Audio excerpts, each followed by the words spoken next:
Bonjour à tous. Le thème abordé aujourd'hui est celui de la reconversion en fait. Nous vivons dans un monde en constante mutation. Pardon. De plus en plus, très clairement, il y a 3 ans, il y a 4 ans, la question de la reconversion était déjà là. Maintenant, la constante mutation, peut-être pas. Il y a 1 an et demi, on n'aurait pas imaginé en 2021, en septembre 2021, de se poser la question du lendemain. Aujourd'hui, on ne se la pose plus, on essaie de s'adapter. Et on se pose pour beaucoup la question de la reconversion.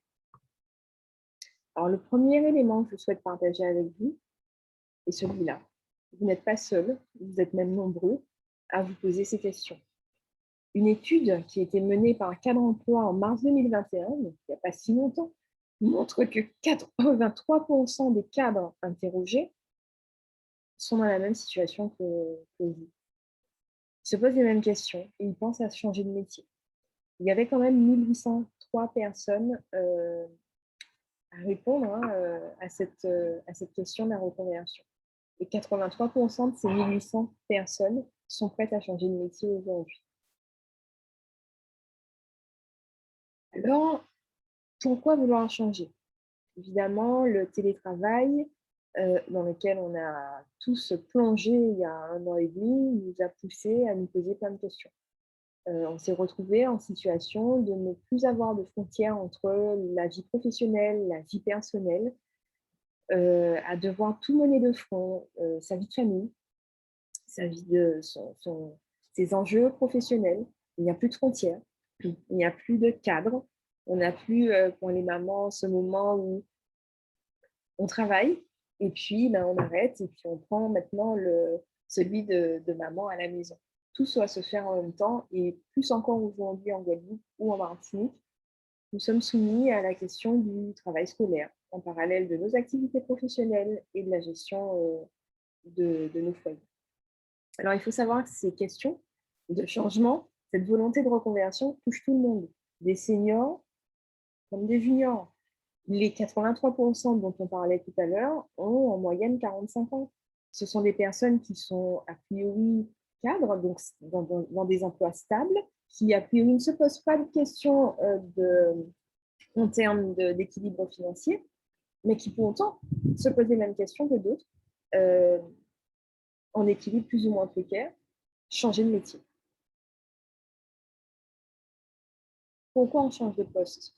En général, le poste ne vous convient plus. Il a peut-être été choisi pour de mauvaises raisons, peut-être pour des raisons familiales ou pour répondre à des injonctions sociales. Peut-être avez-vous subi un licenciement ou vécu une mauvaise ambiance au travail. Ça peut être aussi le manque de reconnaissance, le stress, le burn-out pour beaucoup. Ou un besoin de changement, tout simplement, l'envie de réaliser enfin ses rêves, parce qu'en 2021, aujourd'hui, dans ce cadre de pandémie, on a envie de se réaliser, en fait. On a envie d'y aller franchement et d'arrêter de procrastiner. Trouver un métier qui a du sens pour vous.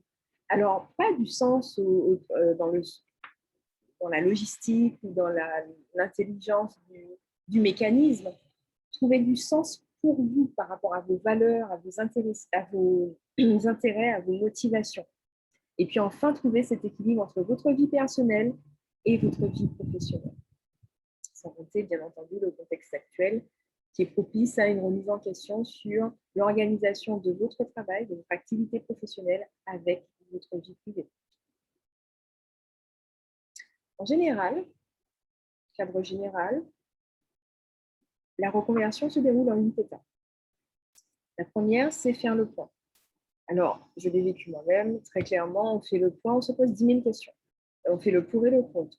Sur un papier, une feuille, on trace un trait, pour, contre, qu'est-ce qui me convient vraiment. On se pose plein de questions sur ce qu'on sait faire, ce qu'on peut faire, ce qu'on est en capacité de faire, ce qu'on est en capacité d'apprendre, ce qui pourrait nous plaire. Je l'ai vécu pendant 3 ans. Je suis partie dans toutes les directions. J'ai voulu master à l'École nationale de la magistrature. Je me suis vue magistrate. J'avais plein de livres de droit. Ensuite, je me suis intéressée à tous les concours de la fonction publique territoriale, de la fonction publique d'État. J'ai vraiment... il faut imaginer une voiture dans un rond-point. Voilà, je tournais comme ça, sans savoir quelle direction prendre et dans quelle direction partir et m'engager franchement. Il faut aussi se poser la question de ses aspirations. Est-ce ben, comment on a envie d'être dans 5 ans, dans 3 ans, dans un an, tout simplement. Il faut mesurer les risques parce qu'évidemment, ben, aujourd'hui, il n'est pas question non plus d'imaginer, de réaliser un doux rêve sans tenir compte de ses charges actuelles, aussi bien familiales que extra, enfin, qu'à côté, on peut avoir des impératifs médicaux, des impératifs de gestion des parents, des grands-parents. Il y a toutes ces questions en fait à prendre en compte pour identifier le chemin, la voie à choisir. Évidemment, et encore plus aujourd'hui, il faut se renseigner sur le marché de l'emploi. Le marché de l'emploi, très clairement, il y a 2 ans, certaines activités étaient complètement prospères. On ne se posait pas la question dans l'événementiel, la restauration. C'était des activités qui fonctionnaient naturellement. Aujourd'hui, malheureusement, on ne connaît pas l'avenir du secteur événementiel. Donc, se renseigner sur le marché de l'emploi aujourd'hui et demain. Définir un plan d'action. Rencontrer des professionnels du secteur. Encore une fois, pour certains métiers, il y a des évolutions. Il y a de l'innovation en perspective aussi, des façons de travailler, des façons de faire en préparation au regard de l'adaptation qu'on est obligé de mettre en place pour tenir compte de ce contexte économique, sanitaire et social. Et puis, il faut identifier les aides possibles. Les aides d'aujourd'hui, les aides disponibles immédiatement, les aides pérennes également, puisque les choses changent en fonction du gouvernement et des aides possibles et à disposition des entreprises ou autres. Et puis enfin, la 8e étape est bien sûr celle de se lancer dans l'aventure. Alors oui, une compétence peut vous aider. Ben, déjà parce que concrètement, c'est notre histoire. Tout a commencé par une reconversion et c'est la mienne, en passant du service public à l'entrepreneuriat. Et un moment clé qu'on vit encore actuellement, c'était le premier confinement. À ce moment précis, je me suis très clairement décidée à me lancer en respectant surtout mes valeurs. Les valeurs que j'avais déjà dans le service public, c'était d'aider les autres. Et garder ces valeurs, trouver le moyen d'aider les autres, comment? Ben, en mettant à leur disposition des outils pour leur permettre aussi, dans ce cadre-là, dans le cadre de ce que je vous présente aujourd'hui, de ne pas vivre ce que moi j'avais vécu. Donc, je vais vous présenter tout simplement ces outils.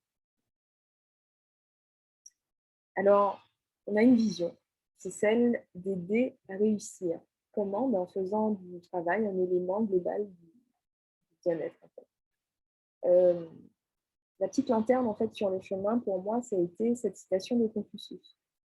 Choisissez un travail qui vous plaît et vous n'aurez jamais à travailler un seul jour de votre vie. C'est cette idée, en fait, qui a cheminé et qui m'a conduite à proposer et à me former au bilan de compétences. Ce bilan de compétences, je le propose dans le cadre de l'organisme de formation, parce que une compétence est aussi une société de conseil qui accompagne sur le conseil RH, mais également sur le conseil en orientation scolaire et professionnelle. Et puis, vous allez le voir, il y a du conseil en formation qui peut répondre aux besoins de personnes qui sont comme vous en situation de reconversion. Alors, ce qu'il y a à retenir sur cette page concernant l'organisme de formation, c'est principalement ça. C'est que nous sommes certifiés qualifiés. C'est important parce que ça vous garantit la qualité des processus mis en œuvre pour répondre à vos besoins de formation ou de bilan de compétences. En matière de modalités, il est important de savoir également que nous proposons du distanciel synchrone et du présentiel. Le synchrone, là, c'est un mot important. Ça signifie qu'on va interagir, comme ce que je fais là aujourd'hui avec vous en visioconférence, via une plateforme qui nous permet de répondre à vos questions. Et puis en présentiel, on a la possibilité, puisqu'on a des locaux, de vous recevoir en toute confidentialité dans un milieu dédié. Alors revenons aux 8 étapes. On en avait défini 4, ou identifié 4 au départ. Faire le point, identifier vos aspirations, mesurer les risques et se renseigner sur le marché de l'emploi. À ces 4 étapes, le bilan de compétences apporte des réponses. Alors, qu'est-ce que c'est? Le bilan de compétences est complètement régi par le ministère du Travail. Il se déroule toujours en 24 heures, a priori sur 3 à 4 mois. Ce sont des entretiens d'1 à 2 heures, parfois plus, en présentiel ou à distance. Alors, beaucoup de personnes qui choisissent ce bilan de compétences, celui que j'ai pu faire jusqu'à maintenant, choisissent le distanciel parce que c'est un confort de vie indéniable de pouvoir se connecter durant 1 heure simplement sans se déplacer, sans avoir à prendre sa voiture ou se rendre en un lieu, surtout quand il y a une restriction de déplacement liée au confinement. Alors, il est éligible au CPF. C'est un accompagnement sur mesure parce que nous n'accompagnons pas énormément de personnes. C'est vraiment, ça nous permet en fait d'avoir une certaine agilité pour répondre à vos besoins et à d'éventuels déplacements de rendez-vous en fonction de vos besoins. Et puis, on ne vous laisse pas. Au bout de 3 à 4 mois, il y a ce rendez-vous à 6 mois pour faire le point avec vous.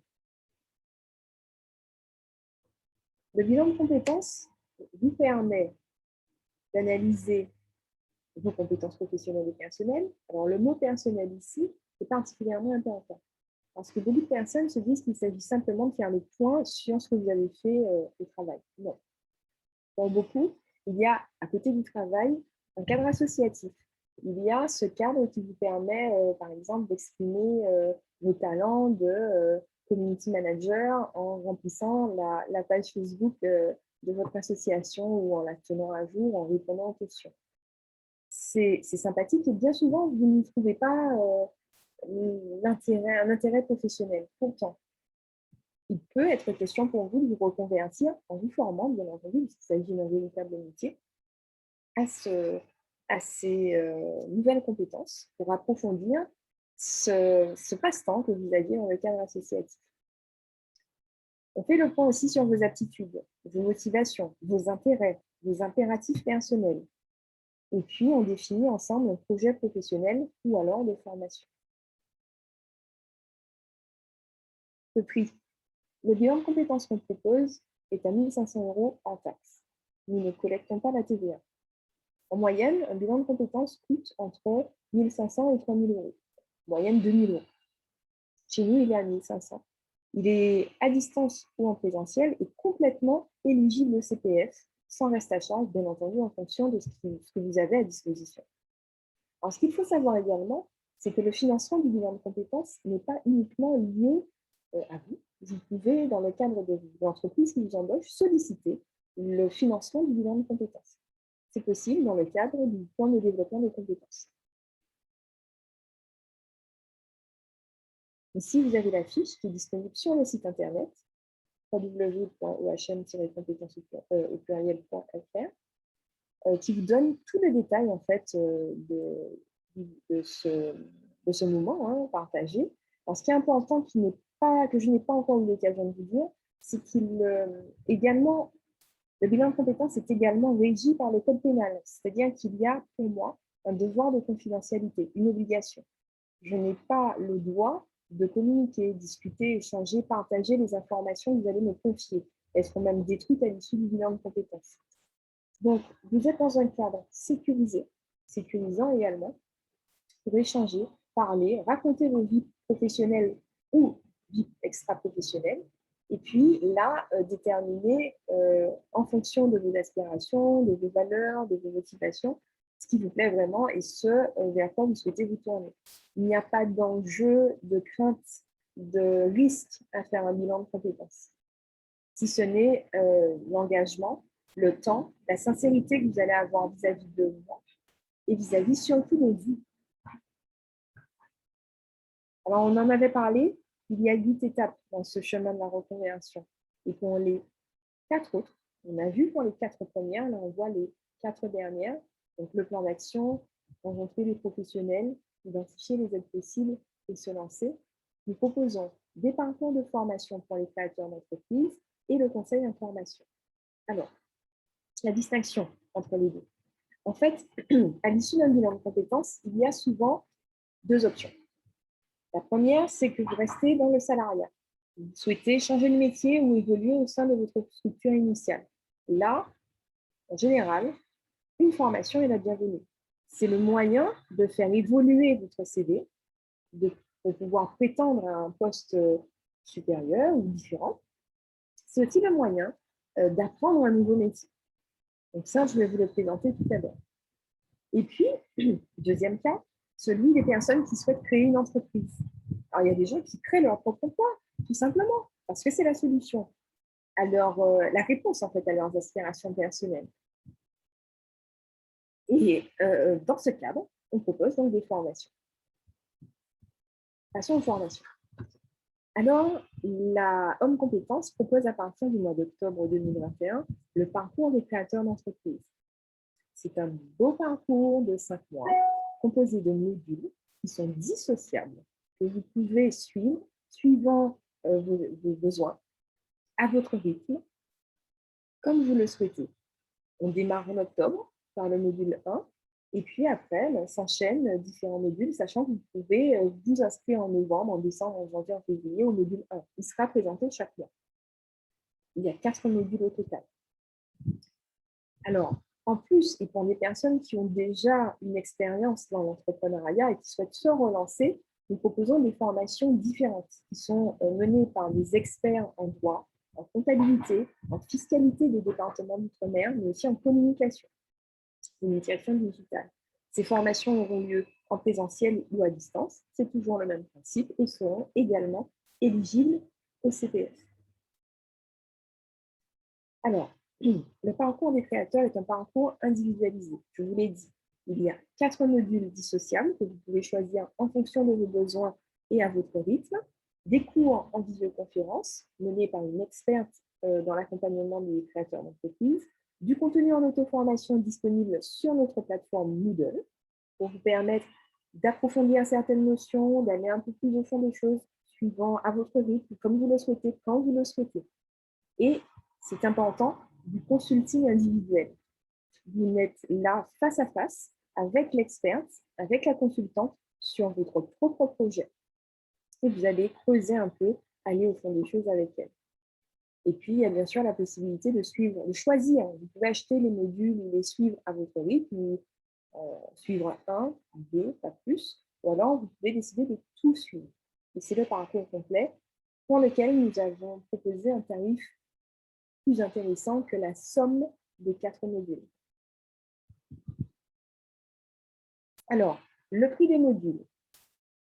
En gros, ça varie, vous le verrez, de 490 € à 1 650 € par module.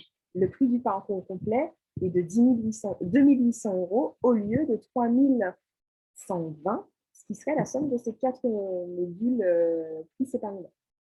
Tout est éligible au CPF, sans reste à charge, bien entendu, en fonction de votre situation. Le module 1, de l'idée au projet d'entreprise, il est à 490 €. L'idée ici est d'identifier les qualités chez vous, les qualités du créateur d'entreprise. Vous permettre, vous avez une idée d'entreprise, d'en définir les contours pour transformer cette idée en projet. Vous serez accompagné par une experte. Vous pourrez savoir à l'issue de ce module si vous êtes prêt à vous lancer et à construire votre projet. Là, on parle donc de faisabilité. L'idée est là, vous ne savez pas comment faire, vous ne savez pas si ça vaut le coup, ce module est là pour vous, déterminez avec vous si c'est faisable, si ça vaut le coup de lancer le projet. Le deuxième module est plus dense. Il est aussi plus cher. C'est le plus cher. Il fait 1 650 €. Éligible au CPF, bien évidemment. Dans ce module, vous partez de l'idée, faisable, viable, vous arrivez au prévisionnel. Elle va tout voir avec vous. La stratégie de l'entreprise, vous aider à identifier vos concurrents, à analyser votre marché, à identifier vos cibles, à déterminer les prix, à travailler sur la communication, les canaux de communication qui sont nécessaires. Vous allez également travailler sur l'étude financière avec le bilan, le compte de résultat prévisionnel, le plan de trésorerie et même définir votre seuil de rentabilité. À la fin de ce module, votre prévisionnel est pratiquement prêt à être présenté. Le module 3 traite des risques juridiques. Alors évidemment, à l'issue du module 2, le choix du statut aurait été effectué pour pouvoir arriver au prévisionnel. Donc, la question du choix des statuts est reprise explicité, détaillé dans ce module 3. Pour des personnes qui, par exemple, n'auraient pas suivi le module 2, c'est possible. Nous allons parler du choix de ces statuts, en particulier si vous souhaitez vous lancer seul, avec un associé ou votre conjoint. On va parler de protection sociale également pour le dirigeant de société ou l'entrepreneur individuel. Et puis, on va parler de formalités administratives, en particulier dans les domaines. Ce module 4 traite du démarrage. Vous n'êtes pas loin d'être prêt à vous lancer. Dans le module 4, l'experte verra avec vous forcément qui dit lancement dit financement. Donc, les financements. Comment les trouver, quels sont les financements à votre disposition en fonction de votre situation. La question des aides, du conseil nécessaire après le lancement sera également abordée avec, par exemple, les professionnels qui seront nécessaires à vos côtés, l'expert comptable, le comptable, la juriste, l'avocat en fonction de votre activité. Et puis, parfois, vous aurez certainement besoin de faire appel à des investisseurs. Il va falloir les convaincre et nous vous préparons au pitch. Ensuite, arrive donc ce fameux module, ce fameux parcours. Somme des 4 modules précédents. Il n'y a pas de rétention d'informations, de coupure quelconque. Vous avez donc les 4 modules à votre disposition au prix de 2 800 € au lieu de 3 120 €. 5 rendez-vous consulting individuels, la plateforme pour approfondir les notions à votre rythme, la visioconférence et puis évidemment le CPF pour financer le tout. Votre formatrice est une experte en accompagnement des créateurs d'entreprise. Elle a 12 ans d'expérience dans le consulting, elle est engagée et elle accompagne aussi bien des créateurs que des dirigeants en activité. Elle est diplômée d'une grande école de commerce et elle sera avec vous durant tout ce temps de formation. Revenons au conseil. Alors, tout ce que je vous ai montré jusque-là était éligible au CPF et faisait partie donc, de l'entité organisme de formation. Sur la structure conseil, on propose le conseil en formation à des personnes qui souhaitent trouver la bonne formation, celle qui convient à leur façon de travailler, à leur budget, à leur capacité à se former en Guadeloupe ou partir en France. Peut-être que certaines personnes souhaitent se former, ont besoin du groupe en fait pour travailler, ou préfèrent être seuls et se connecter quand ils le souhaitent. Certains préfèrent donc l'e-learning, la formation présentielle, le distanciel, l'hybride. Toutes ces modalités existent aujourd'hui. Nous vous aidons à déterminer ce qui vous convient le mieux à travers ce conseil. Il se réalise en général en 2 entretiens à minimum. Le premier est déterminant puisqu'il s'agit d'analyser votre besoin.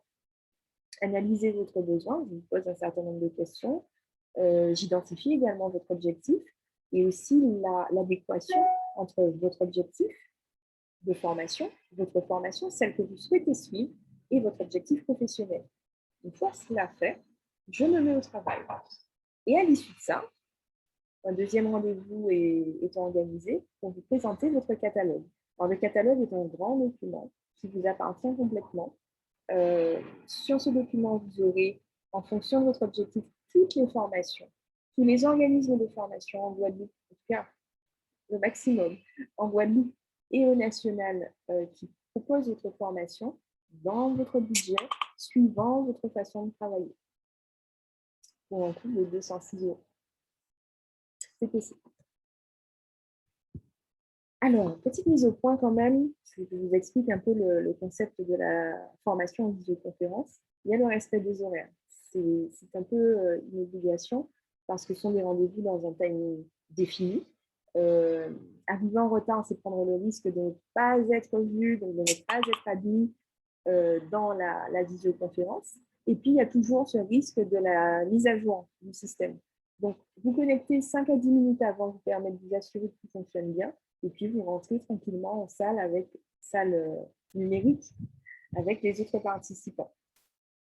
Se former en visioconférence, c'est aussi faire attention au cadre.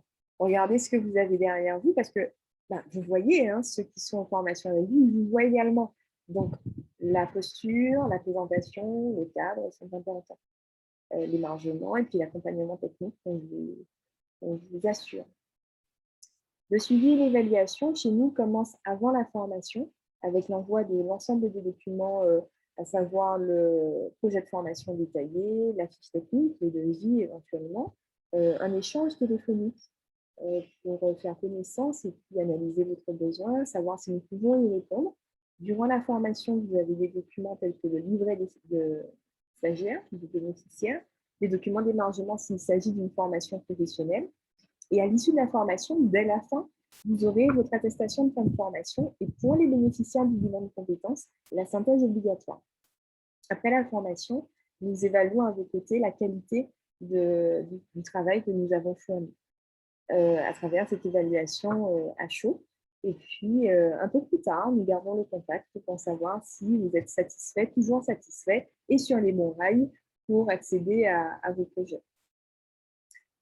Ce témoignage d'une cliente, vous pourrez le retrouver sur notre page Facebook. Ça fait toujours vraiment chaud au cœur d'avoir ce type de retour parce que le plus important pour nous et pour moi, c'est d'aider et de vous aider en fait à passer ce cap.